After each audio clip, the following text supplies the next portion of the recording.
Immanuel Kant had argued first think and then feel. David Hume before him had argued feel and then think.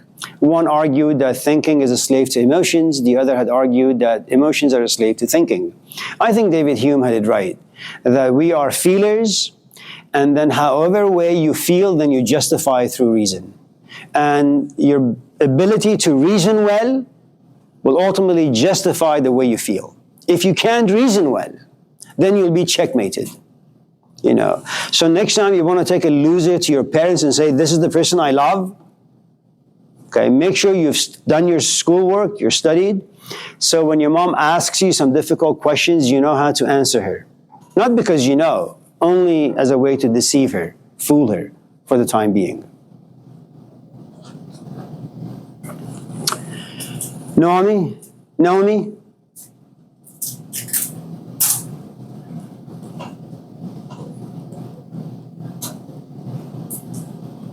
How many of you are interested in knowing Hafiz a little bit? Yeah.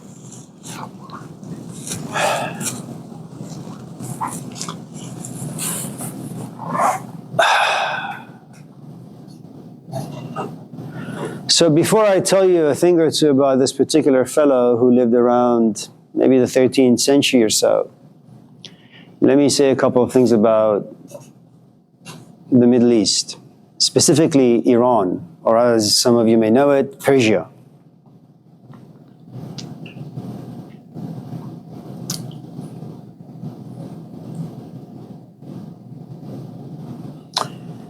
Iran is in the Middle East. Middle East is hot, Middle East is dry. Middle East has resources, but you need technology to bring those resources out and put them to use. People are poor, and when you're poor, two things happen. Justice becomes a huge deal.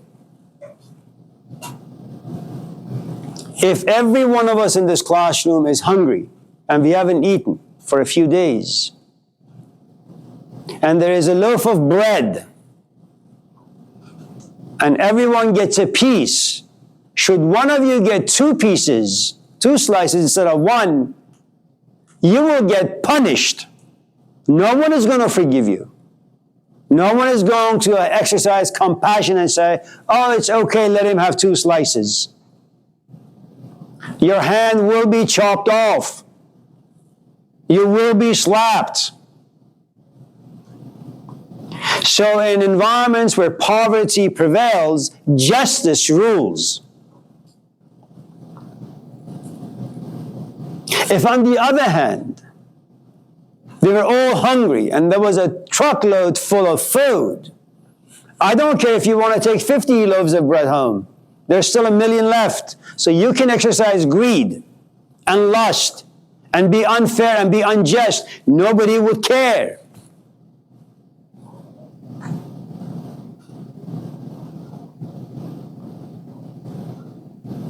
So if you're poor in this class, in any way, whether physically, emotionally, intellectually, compassion is poison. Forgiveness is poison. I'm not saying go out there and just beat up people.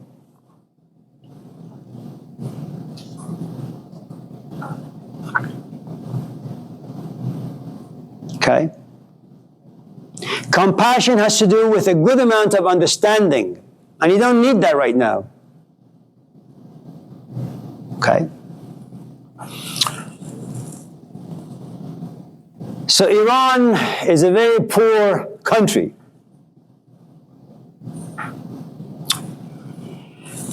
When you're poor, you don't create passive philosophies of life. The Hebrews are enslaved. Your Messiah is Moses. Moses does not look at Pharaoh and say, slap the other cheek, and then the other cheek, and then the other cheek. Because every time Moses takes time and gives that time to Pharaoh to get slapped again, a Hebrew gets butchered, crucified. You ain't got time for that. So your philosophy is an eye for an eye. Moses is in touch with the realities of life. He's not a hippie like Jesus. Jesus sees Romans butchering his people, but because of his temperament, because of the way he just sees life, he says, anyone who picks up the sword shall perish by the sword. Okay.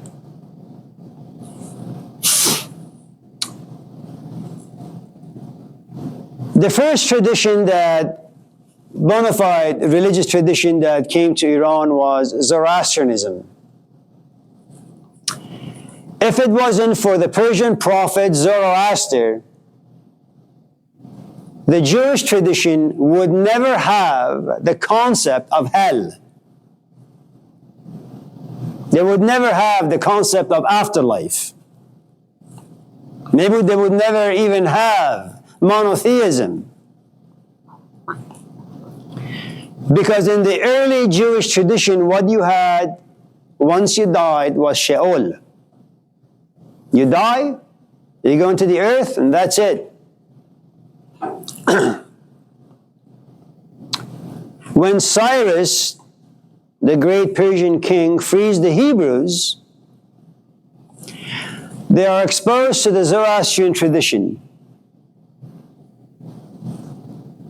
You know, it's like you take a little bit from this class, you take a little bit from your sociology class, you take a little bit from your psychology class, then you go home and like a good bee, you produce your own honey. You produce your own philosophy. But your philosophy is the outcome of 3 branches of knowledge.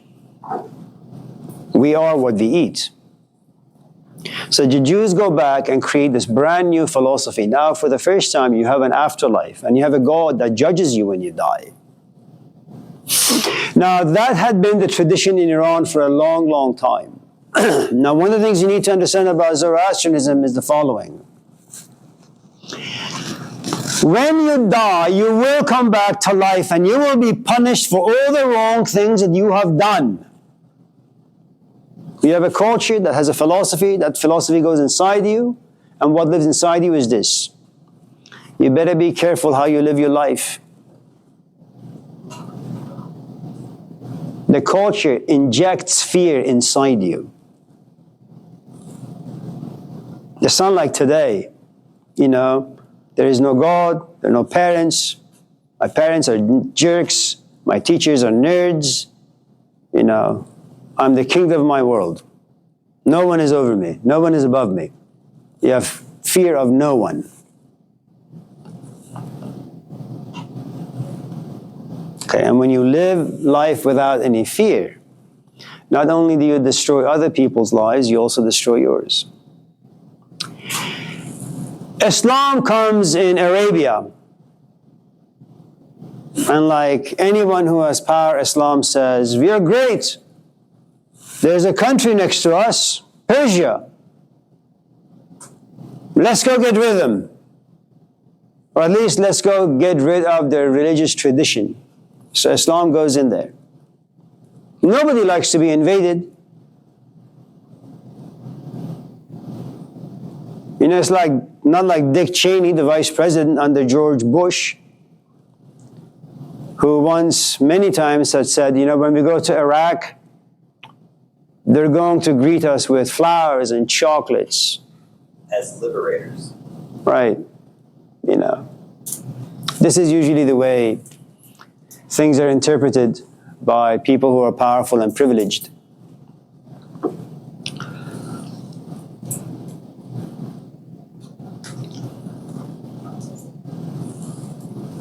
The Arabs come to Persia, they steal horses, they ride the horses, and the Persians, whenever they come to Arabs, they have to kneel, they have to bow, they have to pay respect. Some years pass, they get invaded by the Turks, by the English, by the French, by the Spanish. and by America. And then in 1911, America, France, and England sit somewhere behind closed doors, and they say, okay, let's redraw the map to the Middle East. America, you take 2/3. English, you take 1/3. In France, you take 5/3.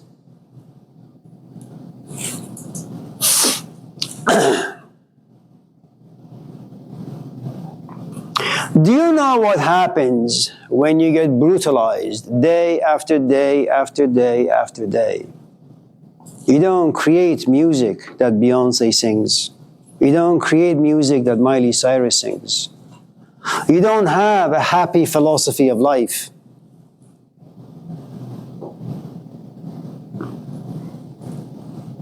For those of you in this class who've had a rough life and you envy other people for being happy, pay attention.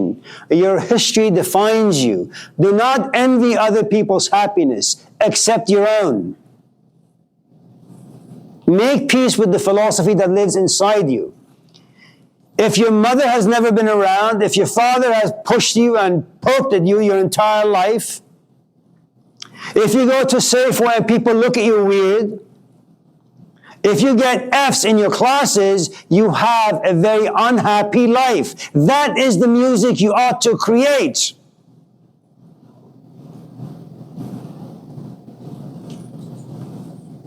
I mean, some of the best music about justice and fairness was sung by Michael Jackson. They don't care about us. It's beautiful.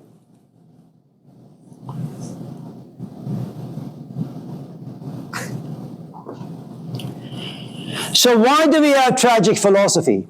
Sure, some people's temperament are an unhappy one. They are dark, gloomy. And out of that comes a miserable philosophy of life. It's beautiful. It's miserable. But some unhappy philosophy comes from one's history. And when you had 3,000, 4,000 years of history where foreigners invade your land, rape your women and your children, and butcher your men, you can't say life is great. So you create poetry. Most of it revolving around how miserable life really is.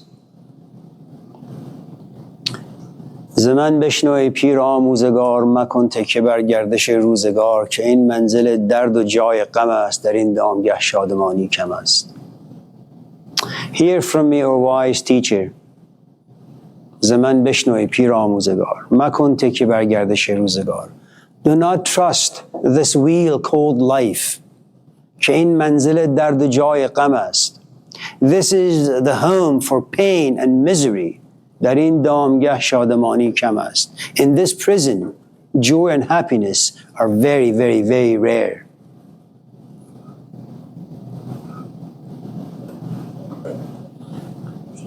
I have a question. You say poor, and poor you cannot, and no money you cannot do anything.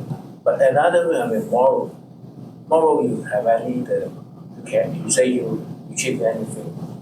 And I think moral and poor. If you poor, you cannot become. You cannot say. You can say moral. Moral? Yeah, and or you say moral. You no money. How to say moral?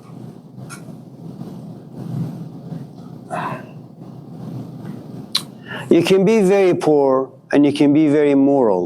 Or you can be very poor and you can be very immoral. You can be rich and be moral, and you can be rich and immoral. The best example, and forgive me if I've said, this particular story in this class in the past or not. Did I tell you Muhammad Ali's fight with George Foreman? In 1978, Muhammad Ali and George Foreman had a boxing match in Zaire, someplace in Africa. And many pundits had argued that Muhammad Ali would get his behind whooped by George Foreman. And so for 8 rounds, for 7.5 rounds, George Foreman just took he kept punching and punching and punching Muhammad Ali. It was about the last maybe 50, 40 seconds of round 8. Foreman is now a little exhausted. And Muhammad Ali with a couple of shots to his face. And George Foreman just crashes to the canvas, never gets up. He wins the fight. And Muhammad Ali walks around Zaire, and all these kids are cheering him. And then Muhammad Ali, at a certain point, when he becomes a bit sober, he pays attention to his surrounding. He comes to realize that these kids are wearing clothes that are old and smelly. The houses are, boxes from cardboard or, metal plates. And he looks at them and he's astonished. And he says to them, how is that possible? You guys are so poor and yet you have so much self-respect, so much dignity. How is it that in such poverty you guys can have so much dignity? He says, in America we have poverty, but it has no dignity. There is something about the African culture, and though they may externally poor, inwardly they are rich. One of the nice things about the Chinese culture, at least it used to be, not anymore, with this new generation. If, for example, you came to my class and you said, and forgive me, my name is Billy Chan, I would never call you by your first name, because Billy is about 20 years old. Chan, on the other hand, it belongs to your father, belongs to his father, and his father, and his father down the line.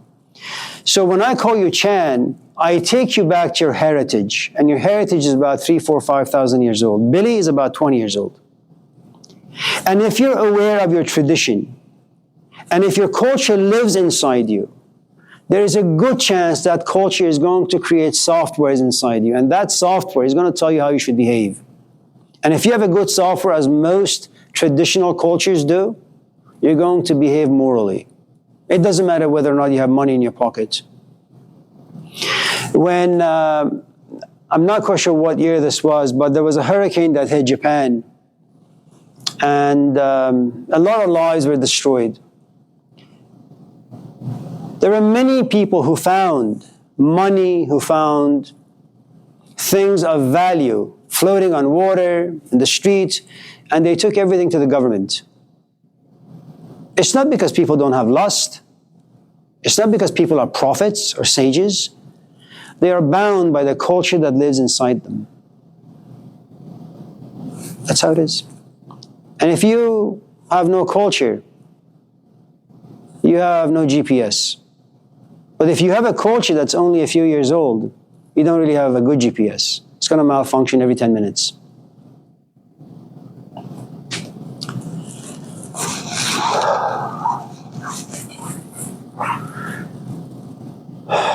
Please. Who was your God? But not in like the religious sense, but more like, I guess how I could say you are my God. Like, who was your person that you went to for, I guess, everything? Why? I want to learn more about you. Who's your God?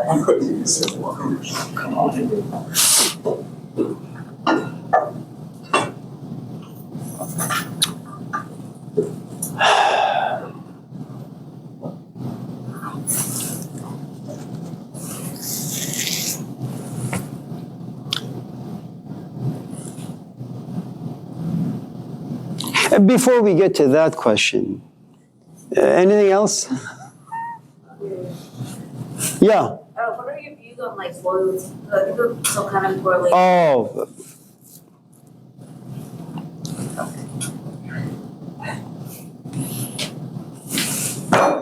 This table is loyal. It's always going to remain a table. This cup, I can marry this cup and know that this cup will always remain loyal to me. It will forever remain a cup. Me, on the other hand, I'm always changing. Okay, yeah, but you. Allahu Akbar. But like loyalty is different. No, it's not. Personality. No. No. anything.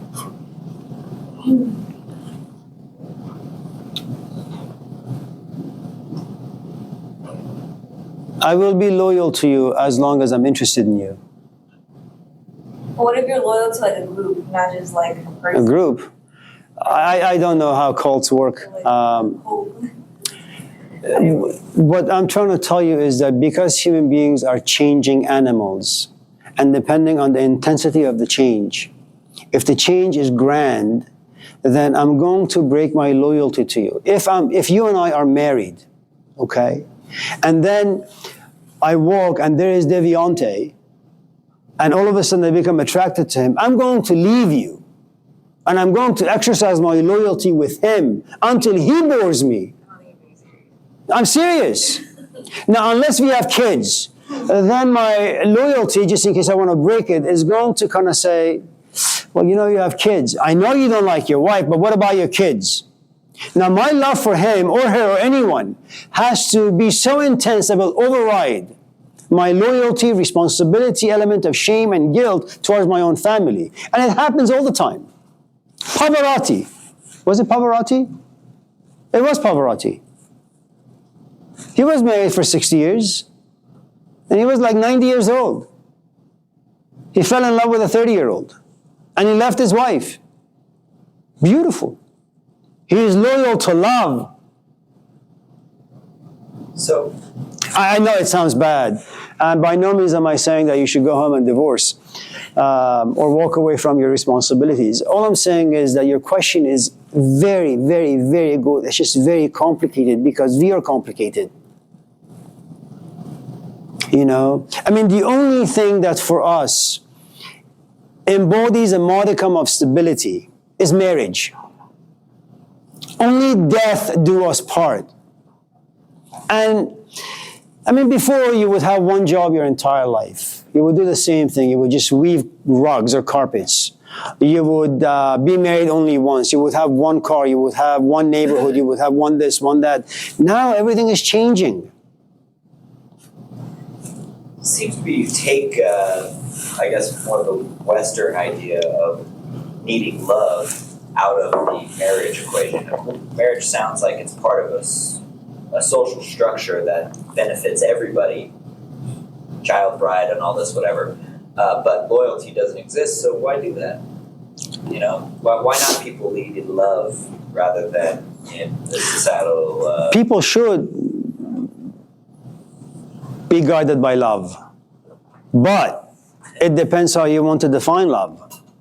You know, the other thing about, let's just say, arranged marriages, for example. You know, there's a cat who comes to the house. I hate animals. I mean, first I hate people, then animals. Now, the only good thing that animals can bring us is you barbecue them and you eat them. Now, this cat comes around.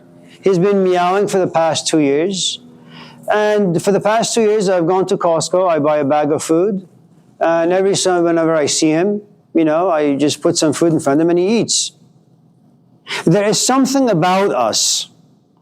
I may not like you, but if I see you day after day after day after day, there's a good part of you that now lives inside me. And I can't simply walk away. That's one of the tragedies that we have inside, which is we become used to things. And when you become used to things, you grow an addiction, a habit. It becomes a routine. And out of that comes responsibility. And out of that comes loyalty. And then faith. And then trust. And then maybe love. Maybe not. But it doesn't matter who you're with. There was a show with, any of you in this class have ever heard of Ricky Lake?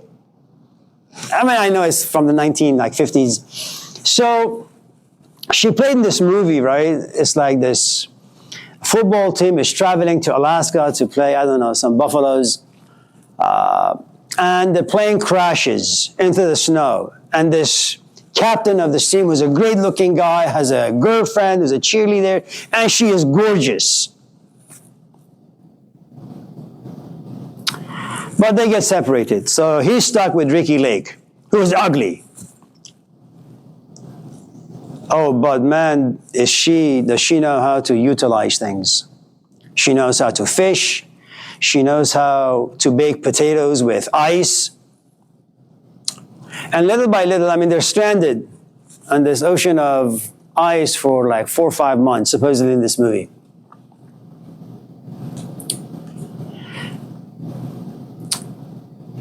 He no longer sees how she's on the outside, but appreciates what she's capable of doing and how beautiful she's on the inside. But it took a long time, and he had to be exposed to a good amount of his own deficiency and a good amount of her efficiency. Time. Eventually they're rescued. He runs to his girlfriend. She's hurt, of course, Ricky Lake, watching this. They go back to the city life, but he comes to realize that his girlfriend's a bimbo. She's, after all, a blonde. Thank God there are no blondes here.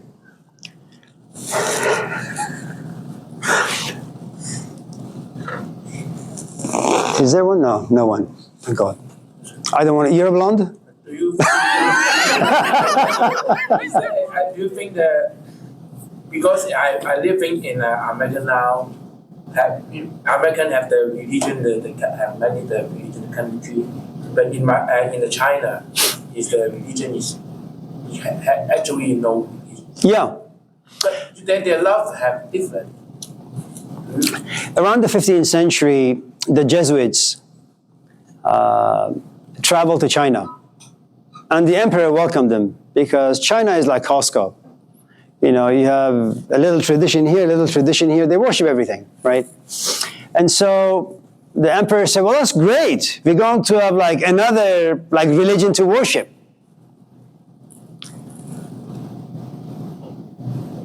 And the Jewish tradition is very much the same. You know, the first commandment, there is only Yahweh and no other. That's actually not the correct interpretation of the first, and forget all that. So anyways, the emperor comes to realize that these Jesuits are walking around making the native people feel bad because all these like Catholics are going around saying, so have you been saved? And this Chinese person said, saved? Saved by who? I got parents, I got brothers, I got sisters, I got a nice emperor, and the emperor used to be known as the son of God. And the Jesuit says, no, have you been saved by Jesus Christ? Well, who is he? Is he like a porn star? Yeah, he's the porn of spiritual world. And have you been saved? No, you have no idea who he is. So if you have not been saved by Jesus, you're going to be damned for the rest of eternity. And when it comes to be heard by the emperor that what these Jesuits are doing, he goes to the Pope of this community and says, you know what, you guys need to get back on your boat and just get the hell out of here. We worship all sorts of things. Everything is sacred for us. Anyways, all that aside, what the hell were we talking about? Naomi?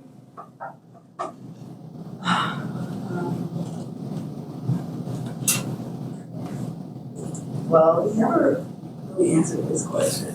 Whose question? So that was a good question. What question? The question about what God did you really serve, or what was someone that you looked to?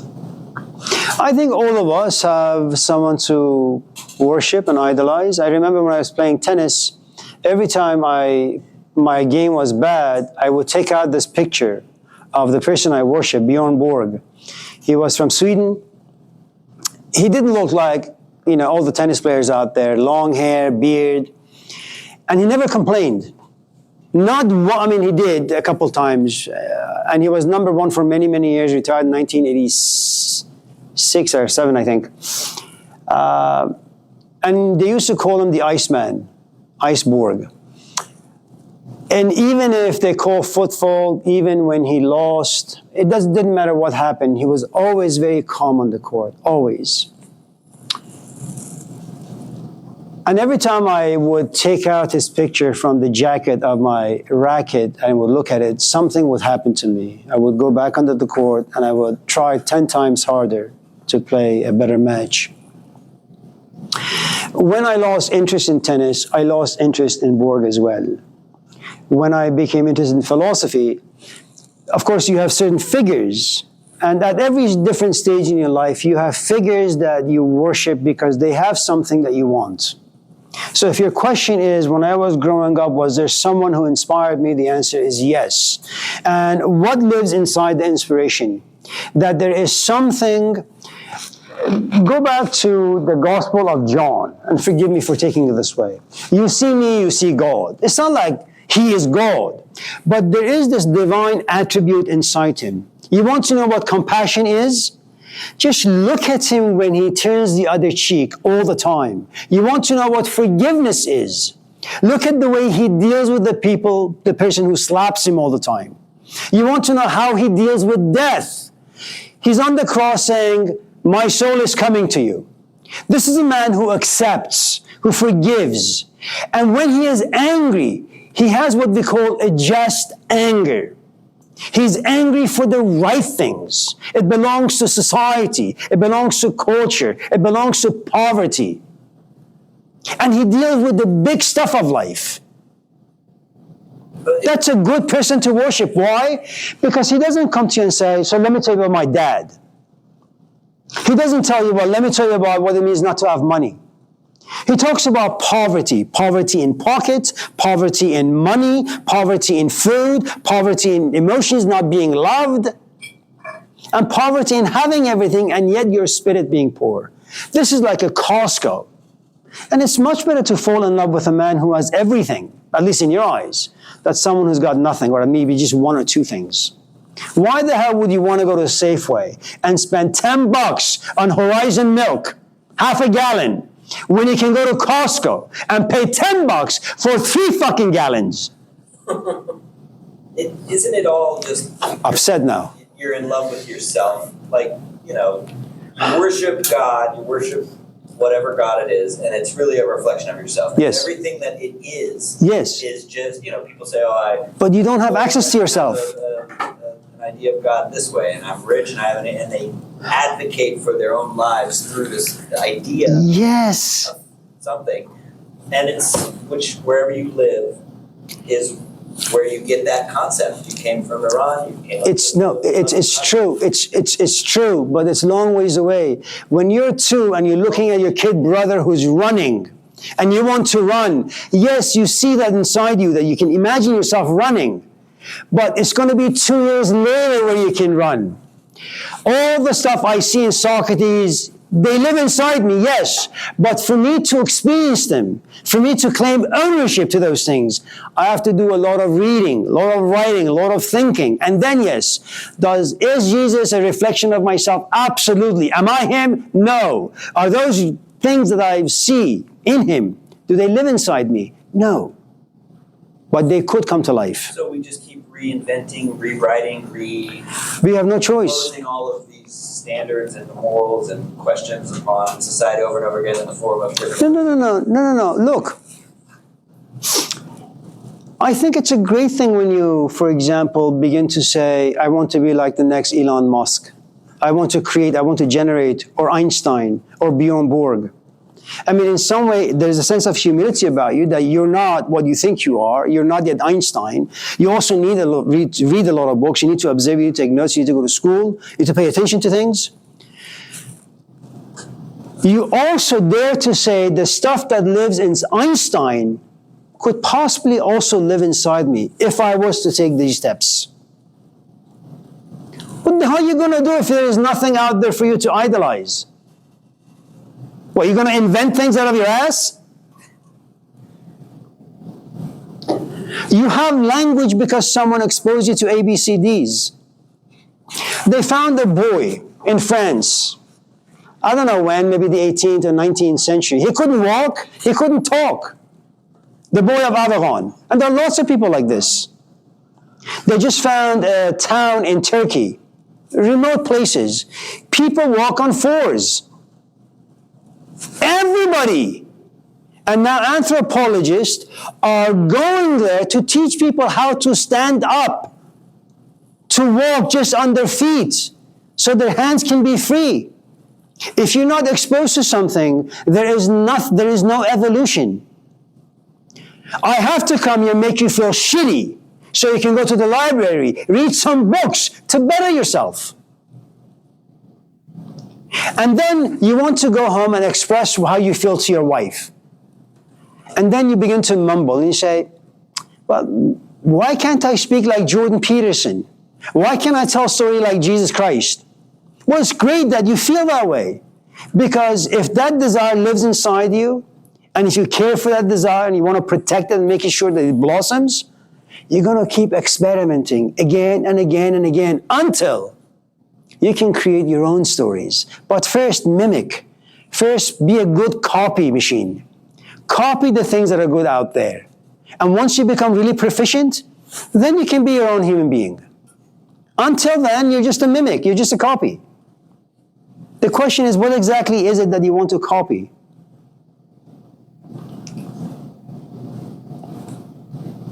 You know, every time I see Angela Davis, and she doesn't live very far from me, and she walks with a dog and her companion Gina, I just feel so bad for her.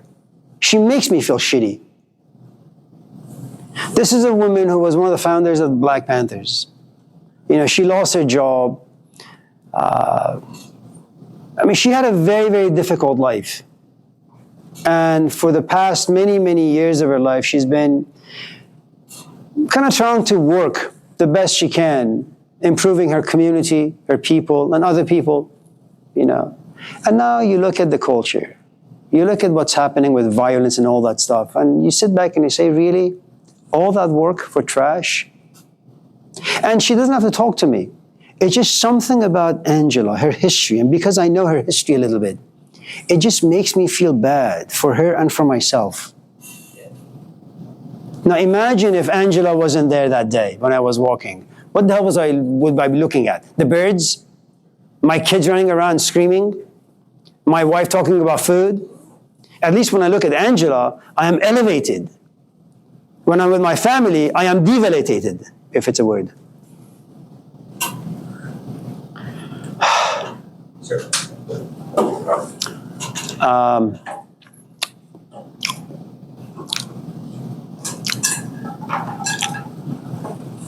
Hafez and God on Tuesday next week.